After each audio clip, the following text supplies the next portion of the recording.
Next question. Sam mentioned this one. Is RevShare a good idea? And what do you think about typical RevShare agreements that you would see in a game dev space? And so Sam is very interested in the idea of the commercial marketplace for games. And so this is the first question that he proposed. There'll be another one coming up. And so I will say this, that I think that RevShare is a good idea.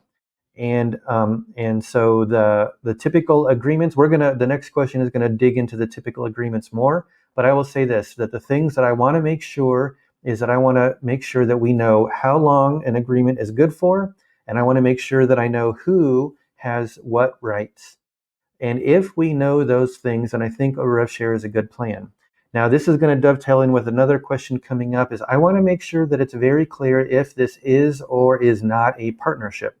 Sometimes people enter into what is called an accidental partnership. Accidental partnerships are dangerous because they are that is what I call an unlimited liability business. And so a limited liability company reduces a person's personal risk for a business activity, but a accidental partnership basically shifts an infinite amount of risk onto a person personally. And so we want to make sure that any RevShare agreement makes it very clear if there is a partnership or not. And if there is a partnership, then that needs to be very clearly documented.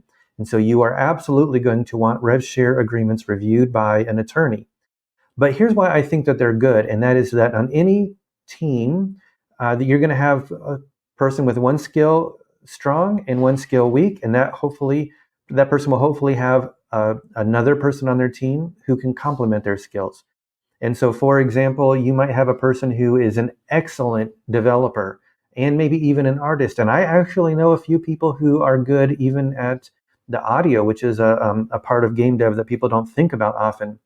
But maybe they are not a good marketer, or maybe they're not a good negotiator. Maybe they don't understand the psychology of sales. And so for them to partner with someone who is going to take it to market is a very, very good idea. And so we see this a lot with people who self-publish books. They will write a book, an excellent book, and they will self-publish it, and they will get no sales. And that is because there's a separate skill. You can't just write a good book and expect everyone to buy it. You need to help them find out about the book. And you have to price it right, and you have to have a good cover art, and you got to get reviews and things like that. Same with your game. And so I do think that RevShare agreements are good. And the Apple iOS App Store and the Google Play Store are essentially RevShare agreements, because those stores, and there's other ones too, Steam, whatever, they take a percentage of the gross sales, and they provide services like payment processing, customer support, things of that nature, that makes it easier for game developers to market their game.